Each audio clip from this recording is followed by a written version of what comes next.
Hi, this is Richard Murray with another session of Parking Lot Theology. I want to talk to you today about allegory, about how we can use some of these Old Testament stories to still directly motivate, inspire, and help us today. And I want to take one of the most famous ones, David and Goliath. Where Goliath takes the field. Is there not a man who will face me, brave enough to face me? And then little shepherd David, who's defeated lions and bears with a slingshot, comes on the field and says, who is this guy to do this to the living God? And then he takes his slingshot, and we know he kills Goliath with a rock to the forehead. And we know that Goliath had like 4 or 5 brothers.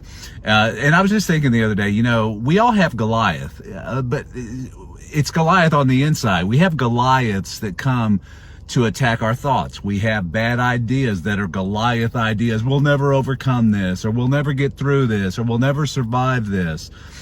Goliath ideas about God's nature, that God is an eternal torturer and he's a smiter and a hater, and he might love us today and kill us tomorrow. All those are Goliath's ideas that need to be slain on the spot. But so what is a slingshot? Well, we know from other New Testament passages that the rock in the Old Testament was the Christ, all right? So we know that David's rock is Jesus. And I would say that it's the nature of Jesus. So David took that nature of Jesus, the goodness, the light and love of God, the God who says to James and John, who want him to call fire down on those who reject him, you don't know what spirit you're of, guys. I came to save men. I didn't come to destroy them. And the God that says that his Abba is perfect because of how he treats his enemies. He loves them. He overcomes evil with good, always with good. He turns the other cheek, walks the extra mile, blesses the enemies, blesses those who despitefully use him and accuse him.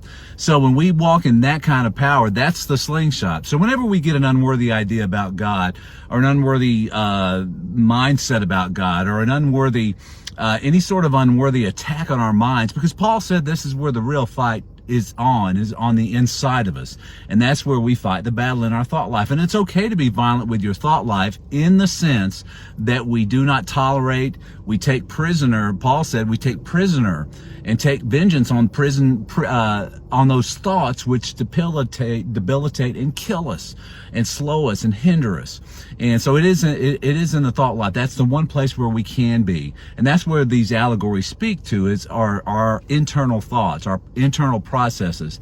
That's where a battle is going on daily. But you know what? Jesus has won the battle, and he comes forth. Jesus is David. He comes forth, and we're with him, and we're together with him, and we throw that sling, we throw the rock, the nature of Jesus. It hits the Goliath idea right in the head. And then you remember David cut Goliath's head off. Now we would never do that kind of thing. Just like Jesus, when he said, if your right hand offends you, cut it off. He wasn't talking literally that you cut your hand off. He was speaking figuratively. So the David story is too, at least as far as it concerns us today.